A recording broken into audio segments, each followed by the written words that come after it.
Le salut éternel préfiguré dans le sacrifice d'expiation. Genèse 4, versets 1 à 4. Adam connut Ève sa femme, elle conçut et enfanta Caïn, et elle dit : J'ai formé un homme avec l'aide de l'Éternel. Elle enfanta encore son frère Abel. Abel fut berger et Caïn fut laboureur. Au bout de quelque temps, Caïn fit à l'Éternel une offrande des fruits de la terre, et Abel de son côté en fit une des premiers-nés de son troupeau et de leur graisse. L'Éternel porta un regard favorable sur Abel et sur son offrande. Aujourd'hui, insistant sur le passage qui dit « Abel apporta aussi des premiers-nés de son troupeau et leur graisse », je voudrais vous parler de notre salut éternel qui a été préfiguré dans le sacrifice d'expiation. Des offrandes que Caïn et Abel ont amenées, Dieu a seulement accepté l'offrande d'Abel. Pourquoi a-t-il agi ainsi ? Si Abel n'avait pas offert les premiers-nés de son troupeau et leur graisse, Dieu n'aurait pas accepté son offrande.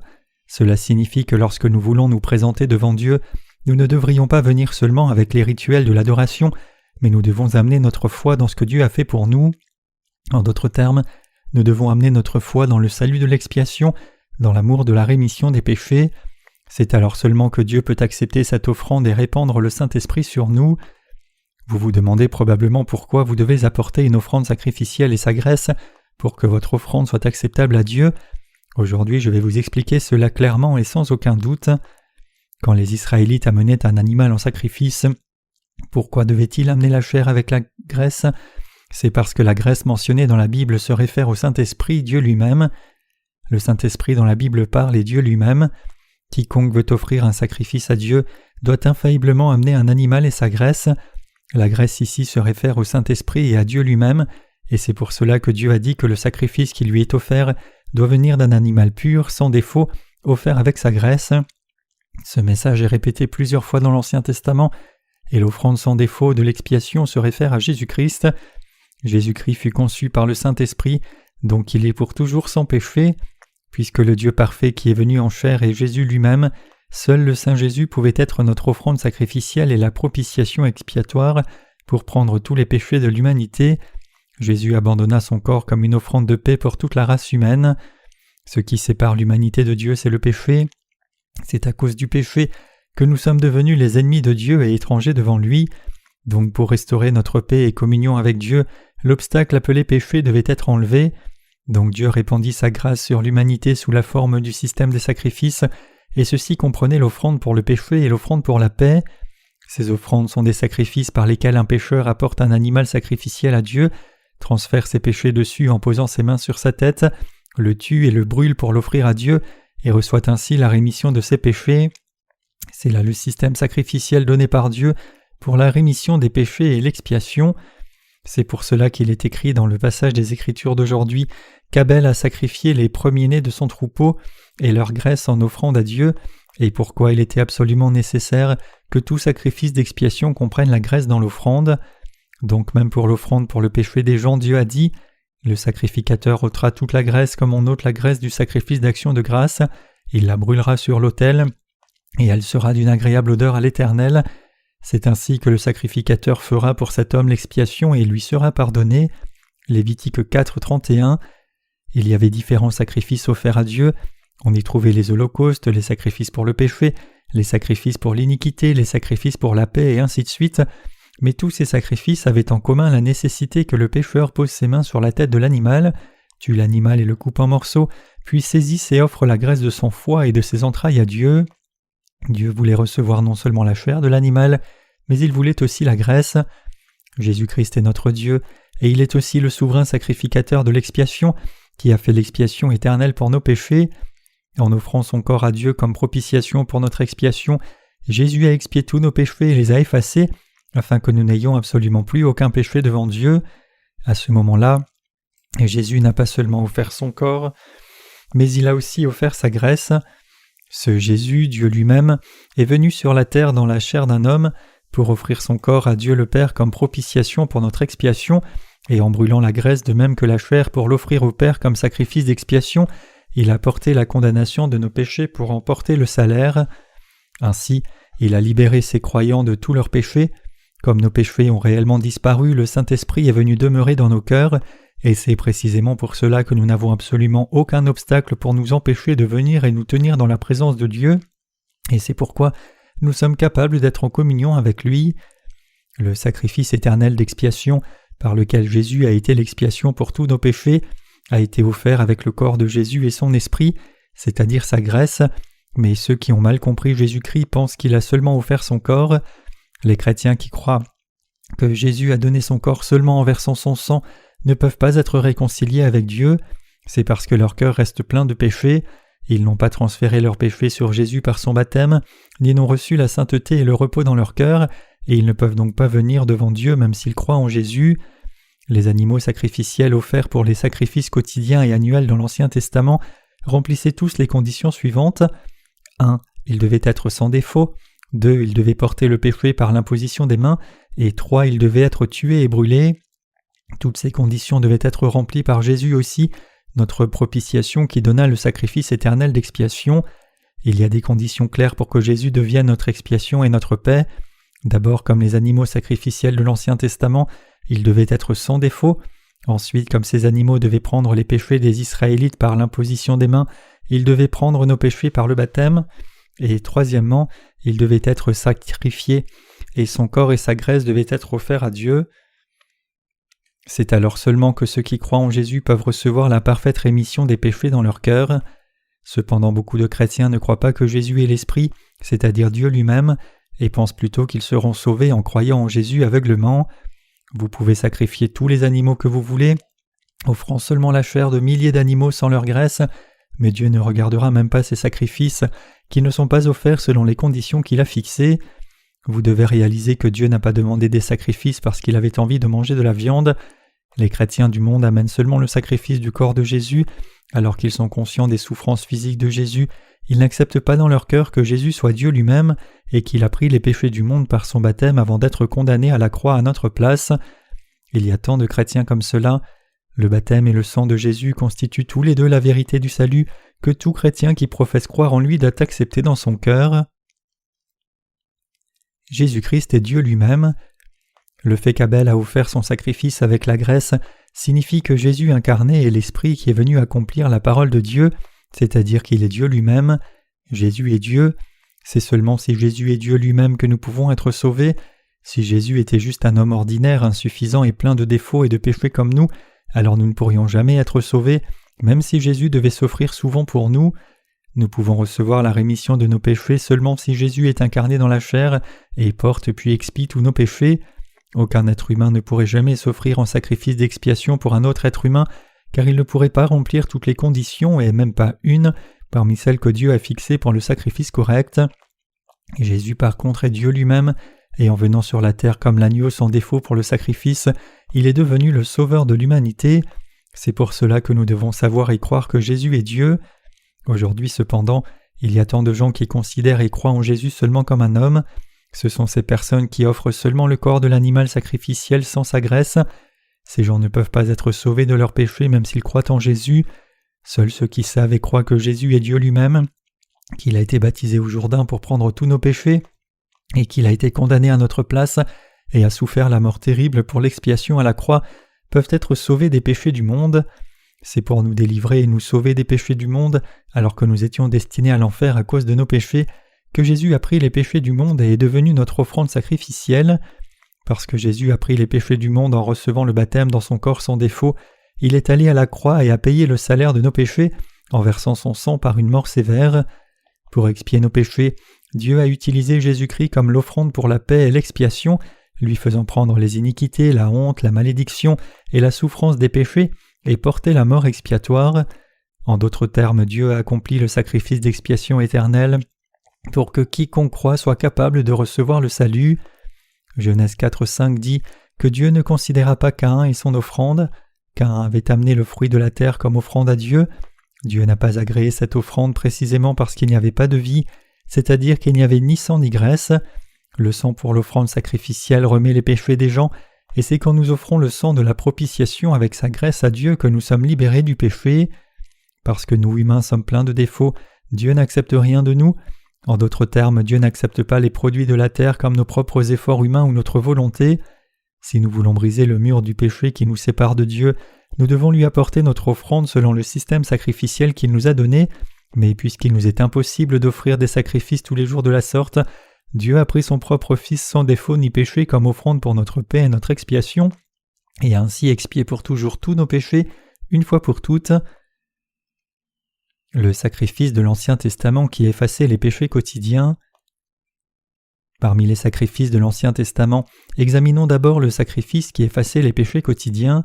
Si c'est quelqu'un du peuple qui a péché involontairement, en faisant contre l'un des commandements de l'Éternel des choses qui ne doivent point se faire, et en se rendant ainsi coupable, et qu'il vienne à découvrir le péché qu'il a commis, il offrira en sacrifice une chèvre, une femelle sans défaut pour le péché qu'il a commis, il posera sa main sur la tête de la victime expiatoire, qu'il égorgera dans le lieu où l'on égorge les holocaustes. Le sacrificateur prendra avec son doigt du sang de la victime, il en mettra sur les cornes de l'autel des holocaustes, et il répandra tout le sang au pied de l'autel. Le sacrificateur ôtera toute la graisse comme on ôte la graisse du sacrifice d'action de grâce, et il la brûlera sur l'autel, et elle sera d'une agréable odeur à l'Éternel. C'est ainsi que le sacrificateur fera pour cet homme l'expiation, et il lui sera pardonné. Lévitique 4, versets 27 à 31. Les gens du peuple dans le passage ci-dessus se réfèrent à toute personne dans ce monde. En d'autres termes, quand une personne réalisait qu'elle avait enfreint l'un des statuts de la loi établis par Dieu et devenait ainsi pécheur, pour se réconcilier avec Dieu, elle devait offrir un sacrifice d'expiation. Si quelqu'un était coupable d'avoir enfreint un commandement du Seigneur Dieu involontairement et qu'il réalisait son péché par la loi, alors il devait d'abord amener un animal sans défaut pour être sacrifié au tabernacle et transférer ses péchés dessus en posant ses mains sur la tête de l'animal. L'animal à sacrifier devait ensuite être tué à l'autel des holocaustes, son sang devait être mis sur les cornes de l'autel des holocaustes, et le reste du sang devait être versé au pied de l'autel. Il était ensuite pardonné pour ses péchés et pouvait être réconcilié avec Dieu. En bref, c'était la loi du salut de Dieu, où il voulait qu'un animal sans défaut porte les iniquités d'un pécheur, par l'imposition des mains sur sa tête, et fasse l'expiation de ses péchés. Dieu dit qu'un pécheur devait poser ses mains sur la tête de son sacrifice, et ici l'imposition des mains signifie transmettre ou transférer. Vous avez probablement vu quelqu'un prier en posant ses mains sur la tête d'une autre personne. Cela se fait pour transmettre la capacité d'une personne à une autre en priant. Quand un pécheur du temps de l'Ancien Testament posait ses mains sur la tête de l'animal qu'il sacrifiait, ses péchés étaient transférés sur l'offrande. Tout sacrifice offert à Dieu doit infailliblement être amené selon le système sacrificiel qu'il a établi. Lévitique 1.3 dit « Si son offrande est un holocauste de gros bétail, il offrira un mâle sans défaut ou il l'offrira à l'entrée de la tente d'assignation devant l'Éternel pour obtenir sa faveur. » Cela signifie que le sacrifice devait être amené à la porte de la tente d'assignation d'une façon acceptable et agréable à Dieu. Dieu dit que pour qu'un pécheur offre son sacrifice et qu'il lui soit agréable, il devait poser ses mains sur la tête de son holocauste. Il dit que lorsqu'un pécheur transférait ainsi ses péchés sur son animal sacrificiel sans défaut, en posant ses mains sur sa tête, et offrait la chair et la graisse, Dieu accepterait ce sacrifice et le sacrifice ferait l'expiation pour lui. Lévitique 1, versets 2 à 5. Quand les gens de l'Ancien Testament recevaient la rémission de leurs péchés quotidiens, ils devaient infailliblement transférer tous leurs péchés sur l'animal à sacrifier, en posant leurs mains sur sa tête, le tuer, prendre son sang, prélever sa graisse, le couper en morceaux, puis l'offrir à Dieu. Et le sang de ce sacrifice était d'abord mis sur les cornes de l'autel des holocaustes. Les cornes de l'autel des holocaustes se réfèrent au livre du jugement qui contiennent tous les péchés commis devant Dieu. Jérémie 17.1, Apocalypse 20.12. Mettre le sang du sacrifice sur les cornes de l'autel des holocaustes signifie être purifié des péchés contenus dans les livres du jugement devant Dieu. Quand les Israélites faisaient des sacrifices à Dieu, l'animal qui avait pris leurs péchés saignait et mourait à leur place, et c'est pour cela qu'ils mettaient ce sang qui avait payé du prix de la vie sur les cornes de l'autel des holocaustes. En mettant ainsi le sang, le prix de la vie sur les cornes de l'autel des holocaustes, les Israélites pouvaient effacer leur nom qui était inscrit dans le livre du jugement. Puisque le salaire du péché c'est la mort, quand Dieu voyait le sang du sacrifice, il l'approuvait comme ayant payé le salaire du péché. Il y a les livres du jugement, les livres des œuvres devant Dieu, Apocalypse 20, verset 12. Voyant le sang sur ces cornes de l'autel des holocaustes où nos péchés sont marqués, c'est-à-dire le livre du jugement, Dieu nous approuve comme ayant payé le salaire de nos péchés au prix de la vie. Après avoir mis le sang du sacrifice sur les cornes de l'autel des holocaustes, le sang restant était versé à la base de l'autel. La base de l'autel, c'est-à-dire par terre, représente le cœur de l'humanité. Quand quelqu'un commet un péché, ce péché est enregistré en même temps dans le livre du jugement et sur les tables de son cœur. Même s'il commet un péché involontairement par erreur, parce que son cœur a une conscience, cela lui permet de réaliser son péché et continue de le lui rappeler. C'est pour cela que les Israélites versaient le sang de l'animal sacrificiel à la base de l'autel pour que leur conscience soit purifiée. Donc quand les Israélites qui est sacrifiés à Dieu voyaient le sang de leur offrande, ils réalisaient « Je devais verser mon sang et mourir ainsi, mais Dieu a permis que cet animal sacrifié meure à ma place » et ils remerciaient Dieu pour le salut et l'expiation. En d'autres termes, ils remerciaient Dieu pour son amour dans le salut du plus profond de leur cœur. Quiconque a des péchés doit mourir avec raison. Cependant, puisque Dieu a aimé les hommes, il ne pouvait pas les mettre à mort. C'est pour cela que notre Dieu juste a donné le système sacrificiel d'expiation par lequel les péchés de l'humanité étaient transférés sur un animal et l'animal était tué à la place des hommes. Par là, Dieu permettait aux Israélites de recevoir la rémission de leurs péchés. Le système sacrificiel que Dieu a donné était juste, et Dieu a donc rendu possible à quiconque recevait son salut par l'expiation selon ce système de venir et de se tenir devant lui sans aucune crainte. Les sacrifices quotidiens et annuels que le peuple d'Israël offrait représentaient la rémission éternelle des péchés qui est venue vers nous par Jésus. Donc quiconque croit dans la rémission des péchés éternels du Nouveau Testament accompli selon la loi de la rémission des péchés dans l'Ancien Testament sera sauvé. Le sacrifice annuel de l'Ancien Testament. Le sacrifice d'expiation que le peuple d'Israël dans l'Ancien Testament offrait sur une base quotidienne était très contraignant et pénible. Même quand ils offraient leur sacrifice un jour, s'ils commettaient à nouveau un péché le lendemain, ils redevenaient pécheurs. Donc pour qu'ils ne tombent pas dans le désespoir devant leur incapacité à sacrifier chaque jour et n'abandonnent leur foi, Dieu a établi la règle des sacrifices annuels pour eux. Il est écrit « C'est ici pour vous une loi perpétuelle. Au 7e mois, le 10e jour du mois, vous humilierez vos âmes et vous ne ferez aucun ouvrage, ni l'indigène, ni l'étranger qui séjourne au milieu de vous, car en ce jour on fera l'expiation pour vous afin de vous purifier, vous serez purifiés de tous vos péchés devant l'Éternel. » Lévitique 16, versets 29 à 30. Dieu a établi le 10e jour du 7e mois comme le jour de l'expiation, l'établissant comme le jour où non seulement le peuple d'Israël, mais aussi tous ceux qui demeuraient dans leur pays étaient purifiés de leurs péchés, et il commanda qu'ils ne fassent aucune œuvre ce jour-là. Chaque année, le 10e jour du 7e mois était le jour de l'expiation, le jour où les Israélites étaient remis de tous leurs péchés annuels. Ce jour de l'expiation, c'est le souverain sacrificateur Aaron et non un sacrificateur ordinaire qui offrait le sacrifice à la place du peuple d'Israël. Comme animaux à sacrifier, 2 bêtes sans défaut devaient être amenées. Après avoir sélectionné ces 2 boucs, l'un était offert à l'intérieur du tabernacle, pendant que l'autre était sacrifié sous les yeux du peuple d'Israël. Aaron posait ses mains sur la tête du premier bouc, le tuait, amenait son sang dans le lieu très saint et aspergeait 7 fois ce sang sur et devant l'arche du témoignage, c'est-à-dire le propitiatoire. Le fait que le sang soit aspergé 7 fois a aussi sa signification. Comme Genèse 2, verset 2 dit « Il se reposa au 7e jour de toute son œuvre qu'il avait faite ». Le nombre 7 dans la Bible se rapporte à la perfection. Donc le fait que le souverain sacrificateur asperge le sang 7 fois signifiait que tous les péchés des Israélites étaient complètement effacés. Comme les cloches d'or étaient attachées aux vêtements du souverain sacrificateur, quand il aspergeait le sang 7 fois, les cloches sonnaient 7 fois aussi. Les gens d'Israël attendaient à l'extérieur du tabernacle que les cloches sonnent 7 fois, puis ils étaient heureux d'entendre ce son à l'extérieur du tabernacle, car tous les péchés d'Israël étaient complètement expiés devant Dieu quand le souverain sacrificateur aspergeait le sang 7 fois, ce qui représentait la vie. C'est ainsi que le peuple d'Israël obtenait la rémission des péchés. Cependant, puisqu'ils étaient à l'extérieur du tabernacle, ils ne pouvaient pas réellement voir le sacrifice offert, donc certains d'entre eux doutaient sur le fait que leurs péchés aient été transférés ou non. Donc le souverain sacrificateur amenait le bouc qui restait à l'extérieur du tabernacle, posait ses mains sur sa tête devant tout le peuple d'Israël qui regardait et confessait tous les péchés qu'ils avaient commis durant l'année. Une fois qu'Aaron avait ainsi posé ses mains sur le bouc, tout péché était transmis au bouc à sacrifier. Le bouc émissaire signifie le bouc à envoyer, et après que le sacrificateur ait posé ses mains sur sa tête, le bouc était envoyé dans le désert aride pour errer puis mourir. Ainsi, l'imposition des mains dans l'Ancien Testament était un processus nécessaire au sacrifice d'expiation qui est relié avec le baptême de Jésus dans le Nouveau Testament.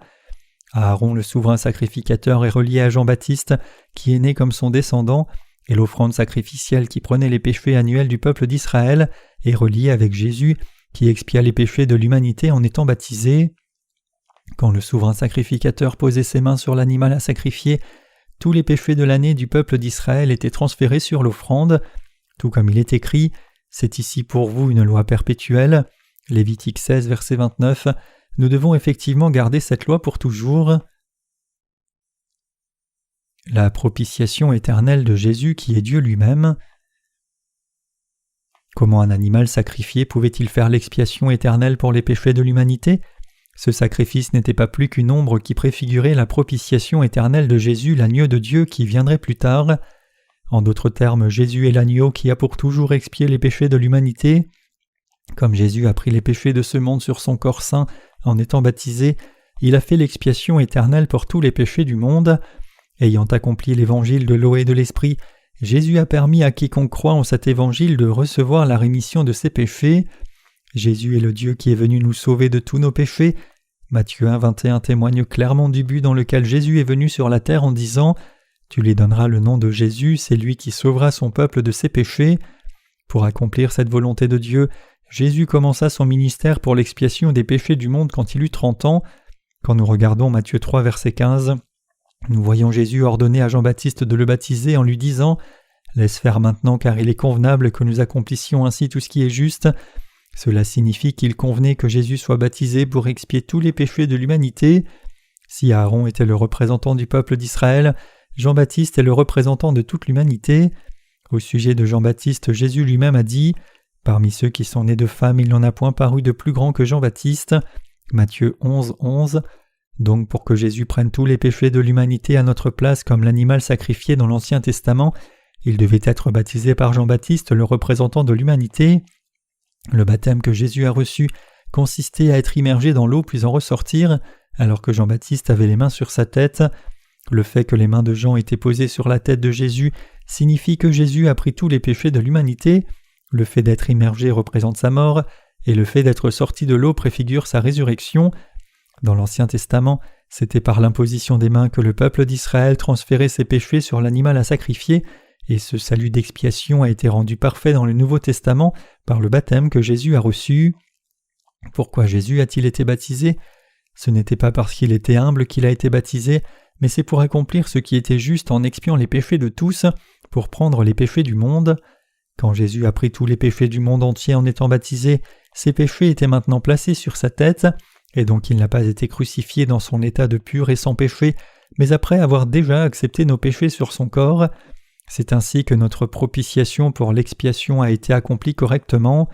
En d'autres termes, tout comme la Bible dit « Mais il était blessé pour nos péchés, brisé pour nos iniquités » Ésaïe 53, verset 5, c'est précisément à cause de nos péchés que Jésus a été brisé et frappé, et sa mort consistait à payer le salaire de tous nos péchés. Si Jésus était mort sans avoir été d'abord baptisé, sa mort n'aurait rien à voir avec notre salut. Quand il est dit en Genèse 4, verset 4, « Et Abel de son côté en fit une des premiers-nés de son troupeau et de leur graisse », cela signifie que Jésus, Dieu lui-même et sans péché, a pris nos péchés et s'est offert lui-même comme offrande pour notre paix devant le Père, et c'est ainsi que nous avons été sauvés. Nos péchés ont été transférés sur Jésus quand il a été baptisé. Vous serez sauvés si vous croyez cela. Regardons Jean 1, 29 ici. Le lendemain, il vit Jésus venant à lui et il dit « Voici l'agneau de Dieu qui ôte le péché du monde ». Le lendemain du baptême de Jésus, Jean-Baptiste rendit témoignage de Jésus devant le peuple rassemblé ici en leur disant « Voici, Jésus est l'agneau de Dieu et il porte tous nos péchés ». En d'autres termes, quand Jean-Baptiste a transféré tous nos péchés sur Jésus en posant ses mains sur sa tête, tous les péchés de nos corps ont été purifiés. Baptême signifie transférer, enterrer, purifier, qui dénote essentiellement le même sens que l'imposition des mains. Par son baptême, Jésus a pris tous nos péchés, chaque péché que nous avons jamais commis depuis notre naissance et que nous commettrons jusqu'au jour de notre mort. Même si nous faisons une erreur, nous sommes toujours sans péché. On n'entre pas au ciel par ses propres actes, mais nous pouvons entrer en croyant de tout cœur que Jésus a enlevé tous nos péchés. Il n'y a pas de péché dans ce monde, ceci parce que Jésus a déjà enlevé tous les péchés de l'humanité une fois pour toutes. Alors que tout le monde est sans péché, tant de gens vont quand même droit en enfer avec tous leurs péchés. précisément parce qu'ils ne croient pas que Jésus a enlevé tous leurs péchés.